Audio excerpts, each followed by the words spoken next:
आप देख रहे हैं हॉरर ट्यूब। प्रवीण के साथ हॉरर ट्यूब की आज की कहानी में आगे बढ़ने से पहले अगर आपने अभी तक हमारा चैनल सब्सक्राइब नहीं किया है तो कर लीजिए और साथ ही बेल आइकॉन भी दबा दीजिए ताकि हमारी हर नई वीडियो की नोटिफिकेशन आपको सबसे पहले मिले। तो चलिए बढ़ते हैं आज की कहानी की ओर।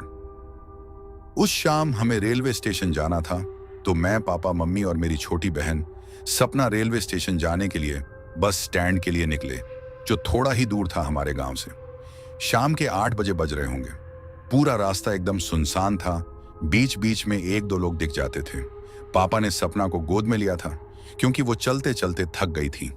उन्हें वहीं एक पेड़ के पास नलका दिखा तो वो बोले, थोड़ा थोड़ा पानी पी लेते हैं फिर चलते हैं। हम लोग नलके के पास पहुंचे और पानी पीने लगे। तभी सपना ने पेड़ की ओर इशारा करते हुए पापा से पूछा, पापा वो क्या है जिसकी आंखें लाल हैं और सिर पर 2 सींग भी हैं? ये सुनकर पापा मुस्कुराते हुए बोले, ऐसा कौन है बेटा? अरे वो देखो ना पापा, पेड़ पर। फिर जब हमने पेड़ पर देखा तो सच में लाल आंखों वाला जिसके सिर पर 2 सींग थे वो पेड़ पर बैठा हमारी ओर ही देख रहा था। पापा ने तुरंत ही सपना को गोद में लिया और हम लोगों से बोले, भागो यहां से। पापा का इतना कहते ही हम सब वहां से भागने लगे।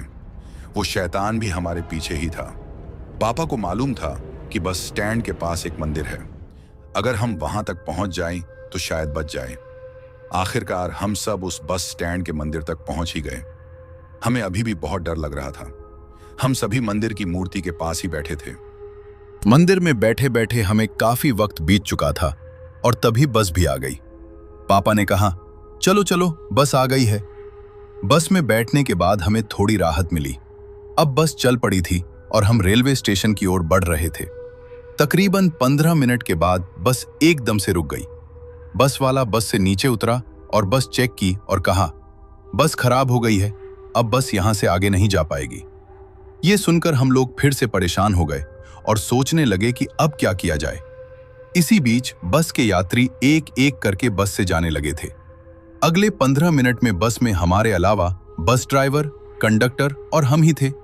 तभी बस ड्राइवर ने कहा, आप लोग भी चले जाओ, आगे एक मोड़ है, वहां से आपको स्टेशन के लिए कोई ना कोई साधन मिल जाएगा। इस पर पापा ड्राइवर से बोले, वो क्या है ना भाई साहब, बच्चे साथ हैं और रात भी काफी हो गई है और ये सुनसान सड़क कुछ ठीक नहीं लग रही हमें। इस पर ड्राइवर मुस्कुराते हुए बोला, बस इतनी सी बात, चलो हम आपको उस मोड़ पर छोड़ आते हैं। पापा के पास और कोई दूसरा चारा भी नहीं था। इस पर पापा ने ड्राइवर से कहा, अच्छा ठीक है भाई साहब, आपकी बड़ी मेहरबानी। हम लोग बस से उतरे। हम अभी बस से उतरे ही थे कि कंडक्टर ने बस के पीछे इशारा करते हुए कहा, अरे भाई, ये कौन सा जानवर है जिसकी आंखें लाल होती हैं और सिर पर 2 सींग हैं?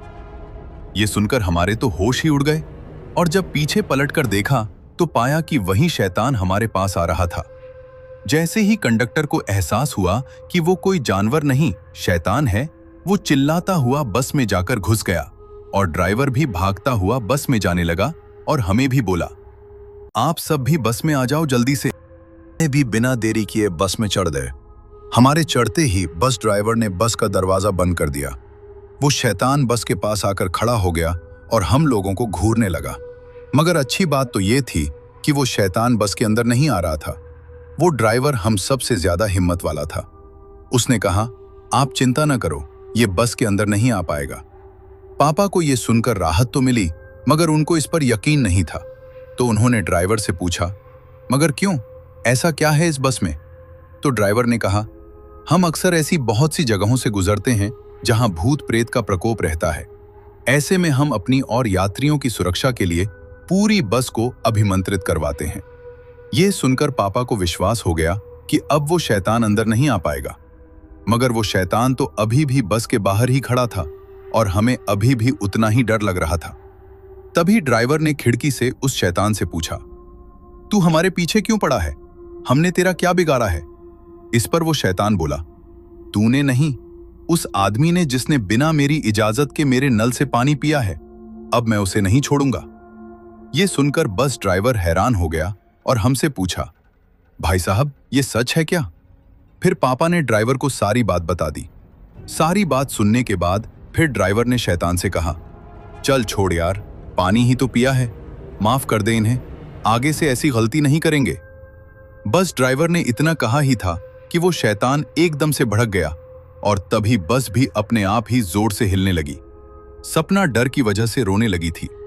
मां ने किसी तरह उसे संभाला तो बस के ड्राइवर को समझ आ गया था कि ये शैतान ऐसे नहीं जाएगा। बस ड्राइवर ने फिर एक बार कोशिश करते हुए उस शैतान से कहा, अच्छा चल, तू ही बता, इन्हें उस गलती की क्या सजा देना चाहता है। उस पर वो शैतान बोला, मौत की सजा दूंगा। मैं तो आज तक जिसने भी मेरी मर्जी के बिना मेरे नलके से पानी पिया है, मैंने उन सबको मौत की ही सजा दी है। बस ड्राइवर अब तक समझ गया था कि यह शैतान नहीं मानने वाला। हम घंटों तक बस में ही बैठे रहे। रात के 3 बज चुके थे और वो शैतान अभी भी बस के बाहर ही बैठा था। मगर हम कब तक यूं ही बस में बैठे रहते।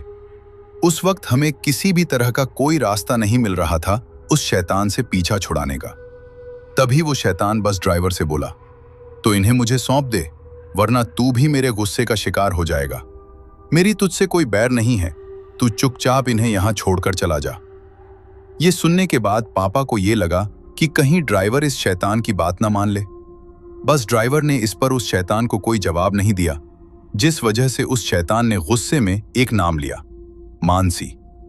ये सुनकर ड्राइवर एकदम से खड़ा हो गया और हैरानी भरी नजरों से उस शैतान को देखने लगा। शैतान आगे बोला, तेरी बीवी है ना ये? इस पर ड्राइवर ने कहा, हाँ मेरी बीवी है, मगर अब नहीं रहेगी अगर तुमने इन सब को मेरे हवाले नहीं किया तो। अब ये पक्का था कि हम लोग नहीं बचने वाले। बस ड्राइवर भी हमारी ओर ही देख रहा था, इस उम्मीद में कि हम अपने आप ही बस से उतर जाएं। मगर हम भी अपनी जान बचाना चाहते थे। बस ड्राइवर देखते ही देखते रोने लगा। बस ड्राइवर को रोता देख पापा ने सपना को गोद में उठाया और बस ड्राइवर को गेट खोलने को कहा।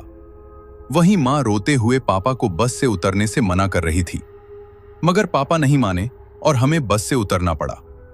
बस से उतरने के बाद पापा ने सपना को गोद से उतारा और उस शैतान के आगे हाथ जोड़कर माफी मांगते हुए कहा, बस मेरे घर वालों को छोड़ दो। अभी वो शैतान पापा की ओर बढ़ा ही था कि सपना एकदम से उस शैतान के आगे आ गई और उसके पांव को पकड़कर काटने लगी। शैतान उसे ऐसा करते देख एकदम से रुक गया और सपना को हाथ में उठाकर पूछा, ये क्या कर रही हो तुम? तुम्हें डर नहीं लगता मुझसे? इस पर सपना कुछ नहीं बोली और ना ही थोड़ी सी भी डरी। फिर शैतान ने सपना को नीचे रखा और बिना कुछ कहे वहां से गायब हो गया। उसके जाते ही हम लोगों ने चैन की सांस ली। उस शैतान के अचानक से बिना कुछ किए चले जाने पर हम सब हैरान थे और साथ ही खुश भी थे। बस वाला भी वहीं था। शैतान के जाने के बाद बस ड्राइवर ने हमें वापस बस में बैठा लिया, क्योंकि अभी रात बहुत थी।